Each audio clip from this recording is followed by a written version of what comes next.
Bari é o projeto que nós vamos conhecer hoje. Esse em especial é o nosso escritório. Bem-vindos ao nosso cubo mágico. É o apelido carinhoso que eu dou para essa entrada do escritório. Aqui a gente tem essa marcenaria no centro do escritório, em que ela está subpartida em 4 partes. Eu brinco que ela é o cubo mágico porque em cada lado acontece alguma coisa. Então a gente está aqui bem na entrada do escritório, a nossa biblioteca living, a área de espera. Aqui é onde as pessoas que chegam, os clientes, os fornecedores, já vem um pouquinho da minha história. E um pouquinho disso está aqui justamente nessa biblioteca compacta, mas que tem uma brincadeira de tudo um pouco.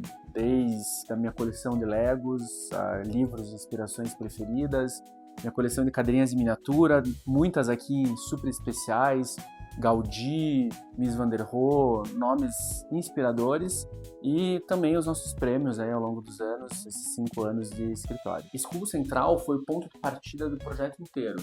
Na verdade, a gente já trouxe esse cubo do nosso escritório antigo. Por que do cubo central? Eu sempre fui um aficionado por obras de arte, vocês vão ver, vão conhecer o escritório, e eu gosto de parede livre. Assim como uma das minhas metodologias projetuais é justamente a circulação no torno. Eu acredito que isso faz com que a arquitetura fique mais regular, com que os fluxos fiquem melhores e mais bem resolvidos. E sem contar que a gente precisava ter todos esses usos no mesmo cubo. O escritório antigo era muito, muito pequeno. Então a gente conseguiu fazer uma arquitetura neutra que eu pudesse trazer para um outro escritório. Hoje a gente está com o dobro de área em metragem quadrada e com a mesma resolução. Obviamente não foi fácil, a escolha do imóvel aqui foi: analisa a planta, vamos ver se o nosso cubo cabe, como é que a gente vai fazer, e aqui ele coube perfeitamente. Desse ângulo onde a gente está, a gente consegue ver muito bem essa diferenciação dos programas. Então, para a direita, onde era o hall de entrada e a biblioteca, e para cá a gente já está na sala de reuniões. Então, o bacana desse cubo era ele ter todas essas funções dentro dele. Então, a biblioteca, a recepção, sala de reuniões e a sala de produção. Um outro aspecto bacana: o cubo ele não encosta no teto. Isso nos permite essa soltura espacial. De novo, a questão da circulação perimetral e da soltura espacial. É uma marca registrada do escritório e uma brincadeira, porque eu consigo ter uma iluminação super bacana. A iluminação que a gente tem aqui não é uma iluminação normalmente utilizada em escritório. Aparência residencial, a temperatura de cor, todo esse cuidado com temperatura de cor e com bem-estar, eu acho que está presente dentro do escritório. Toda a geometria do cubo, ela também foi ponto de partida para a nossa inspiração geométrica. Então essa inspiração formal, a gente tem todo esse desenho do piso em travertino, que eu fiz o checkerboard, que é o tabuleiro de xadrez.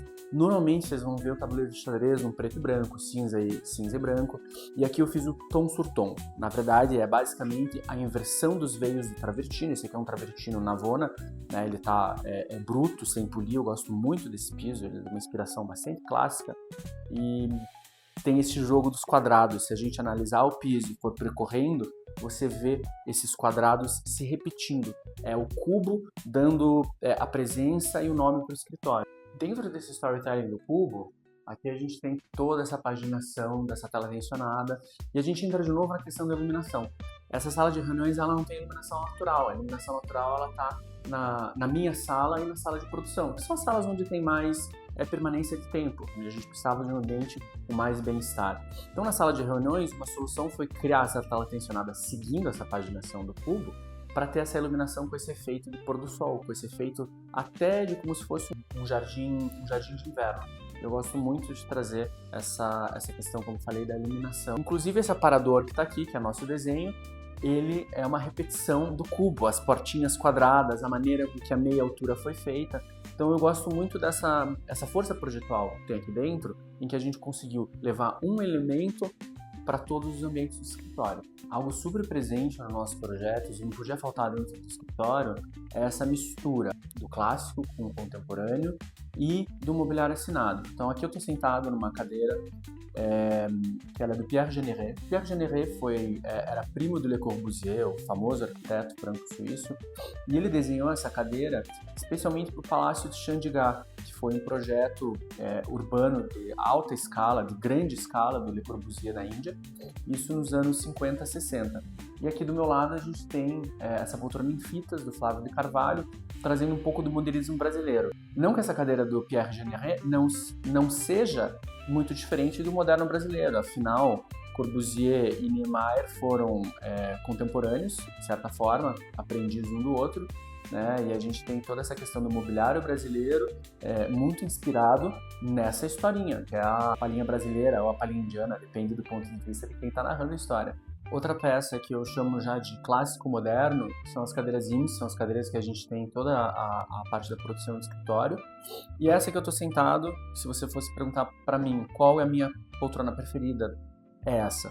É a poltrona Bag do Sérgio Rodrigues. Eu sou apaixonado por ela. Essa aqui eu comprei num antiquário em Minas Gerais, a gente reformou, refez. Essa é uma original. Para mim, ela é uma das poltronas mais confortáveis que existe, né? E ela tem rodinha, que facilita muito aqui na minha sala com a mesa de reuniões.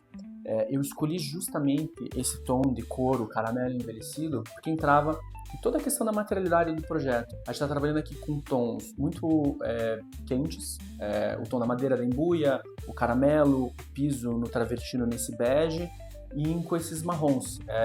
Eu acredito que é uma cartela de cor bastante masculina que fazia jus ao que eu queria expressar dentro do projeto de escritório.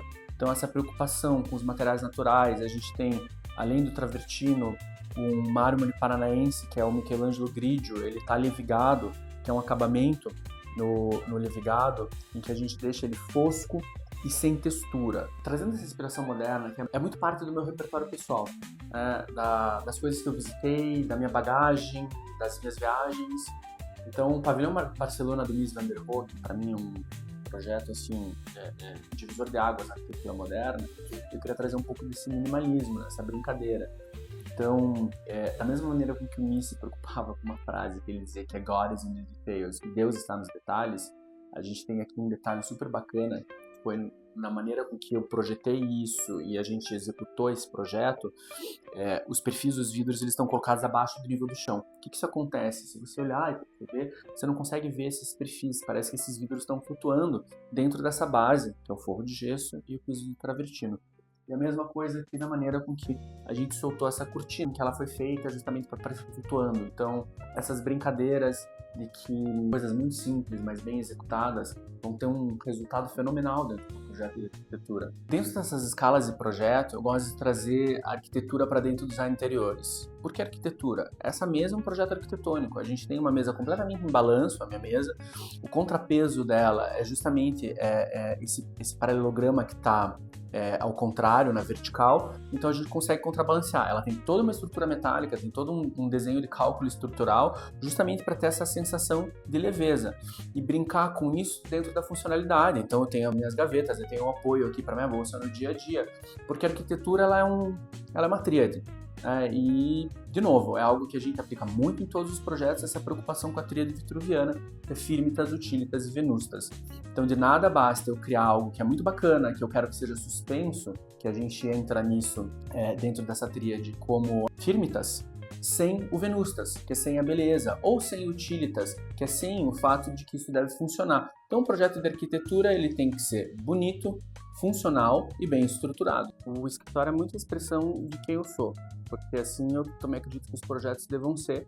Obviamente, no projeto que a gente tem um cliente final, isso é muito alinhado com o desejo do cliente, então é uma outra valoração projetual em que a gente tem que tomar muito cuidado, porque não somos nós que vamos morar dentro daquele projeto, sim a pessoa que nos contratou, mas aqui é a expressão do arquiteto, é literalmente o que me traz história. Eu gosto muito dessa brincadeira do clássico, eu tô aqui numa cadeira antiga, uma cadeira francesa, que eu tenho, ela é meu xodó, e aqui do meu lado, esse armário de gavetinha, o meu avô era jornalista, colunista social, e ele guardava todas as fotos dele dentro desse armário de gavetinha. Eu recuperei esse armário, estava no escritório dele, eu tenho essa recordação de ir no escritório dele quando criança, e hoje nessas gavetinhas a gente guarda as nossas amostras do escritório. A gente tem amostra de mármore, a gente vai ter amostra de vários produtos que estão nessas gavetinhas, então tem esse reuso e essa memória afetiva que eu acho que é super importante para qualquer projeto. Esse bom uso espacial foi algo de muita preocupação aqui dentro do projeto, então é a história do tudo ao seu lugar. Eu sou uma pessoa que gosta da organização e gosto de levar isso para os meus projetos. Então, pensar em cada cantinho, porque se a gente for ver, o preço do metro quadrado hoje é tão caro, eu não posso ter desperdícios espaciais. Um bom projeto arquitetônico, ele está utilizando todo centímetro quadrado que me está disposto. Seja um projeto de arquitetura de interiores, seja um projeto de uma casa. E nessa brincadeira do tudo ao seu lugar, a gente está aqui no centro do cubo, que seria o quinto uso, né? Que é a recepção, né? Então aqui dentro a gente tem mais armário, mais amostra, a nossa grande impressora, né? Que é a impressora 3, e a gente consegue ter tudo isso muito organizado num espaço que é bastante contido. Dentre todas as funcionalidades do Cubo, que é esse programa, né, biblioteca, entrada, produção, reunião, ele tem o aspecto de que ele é um ponto de iluminação, porque ele faz uma iluminação do escritório, né? Também tem uma coisa que eu não mencionei, que ele esconde o nosso ar-condicionado. De novo, algo que eu tinha que aplicar aqui, porque é algo que eu aplico em todos os meus projetos, que são as grelhas do ar-condicionado escondidas. Assim como o ar-condicionado lá da minha sala, ele está escondido numa grelha de marcenaria, que é justamente para a gente não ver esse objeto, né? É um pouco de preciosismo projetual para que certas coisas realmente não sejam vistas. Aqui atrás de mim eu tenho basicamente um cubo estrudado, né? Ele está para fora do âmbito do projeto. Mas o que eu tenho aqui? Aqui eu escondi mais 2 programas. Eu escondi a copa e a entrada do lavabo do escritório, né? Essa maneira de projetar escondendo e aparecendo, a gente omite. Eu gosto dessa teatralidade. Aqui onde eu tô é o nosso lavabo, e a gente tá naquele segundo cubo estrudado que eu tinha mencionado. Então aqui eu tenho a brincadeira do cubo dentro do cubo. É algo que eu trago muito também nos lavabos dos apartamentos, das casas, que é essa caixinha de joias. Essa brincadeira de ter um ambiente completamente surpresa dentro do outro ambiente. A gente tem um banheiro separado em 2 áreas, né? E a gente tem uma parte toda em espelho, toda reflexiva, com mais um cubo, de novo, que é a nossa bancada em mármore Carrara. Ela também veio do outro escritório, também veio dessa preocupação dessa arquitetura transitória. A gente tem esse banheiro que é o cubo dentro do cubo com 2 brincadeiras, uma parte toda de espelho e uma parte com todo esse papel de parede que também faz alusão aos objetos clássicos, aquela história de que eu gosto, de que eu tenho que ter aquela brincadeira dentro do projeto. Eu falei tanto cubo hoje e vocês devem estar perguntando por que eu não dei o nome de escritório cubo? A gente tem uma brincadeira que é a maneira com que a gente nomeia os projetos. Eu sou fissurado por aviação. Vocês vão ver várias maquetes de avião por aí, escondidinhas. A gente começou a nomear os nossos projetos com o alfabeto fonético da aviação. Alfa, Bravo, Charlie. E a gente chegou num ponto em que a gente passou esses projetos, já tinham passado mais de 20 projetos ao longo de alguns anos, e eu comecei a nomear os projetos de acordo com cidades italianas. Eu tenho uma descendência italiana e eu resolvi fazer essa brincadeira das cidades italianas e caiu o Bari. Bari é uma cidade no sul da Itália que eu gosto, já conheci. Falei, vai ser Bari, mas eu acho que o escritório cubo ia ser mais apropriado. Na questão das obras de arte que eu escolhi do meu acervo para estarem aqui, eu faço uma rotatividade, é uma brincadeira, assim. Então, às vezes eu troco alguma coisa, troco um quadro, vai para minha casa, vai para cá. Mas agora a gente está com, predominantemente, artistas paranaenses, paranistas contemporâneos, não os paranistas clássicos, e eu quis trazer a questão do construtivismo abstrato, né? Então aqui a gente tem uma gravura que já estava no meu escritório antigo, que é do Erwin Zaidowitz, que é curitibano. Ali atrás a gente tem uma tela maravilhosa, um óleo da Índia Filipim, que também é uma artista já de outra geração, mas consagrada, curitibana. E a gente tem as gravuras do Guief, que também é um curitibano hoje radicado em São Paulo. Ele é arquiteto, mas acabou indo para esse lado das artes plásticas. E na minha sala está o meu xodó, que é um saciloto, é um construtivista, é o único não paranaense, não brasileiro, mas que era um xodó, era um objeto de desejo que eu quis colocar na minha sala, mas que está dentro dessa conversa do geometrismo, do construtivismo. Então toda essa preocupação de tudo aquilo que a gente está contando está dentro do nosso storytelling. E dentro de tudo aquilo que eu falei, que constrói um projeto, para mim, eu mencionei lá no início, são as obras de arte. Eu gosto muito quando os clientes têm um acervo pessoal em que a gente tem essa brincadeira de pegar os objetos da arte, misturar com quadros, fazer esse colecionismo ser valorizado. E aqui não foi de outra forma. Eu queria expor alguns quadros do meu acervo pessoal e eu liberei essa parede para isso. A gente tem, inclusive, algumas gravuras que estão no chão, uma coleção super bacana de colagens da revista Manchete, em que tem um menino brincando com as cidades. é como se a gente estivesse nessa brincadeira das escalas. E eu me apaixonei por isso, porque me fez lembrar que a arquitetura também é lúdica, a arquitetura também é arte. Então, essa preocupação de ter as obras de arte dentro do projeto, essa preocupação de tratar a arquitetura de uma maneira artística e não só de uma maneira racional, é o que faz o pensamento do nosso escritório, a nossa metodologia projetual e aquilo que a gente trouxe aqui para o Escritório Bayer.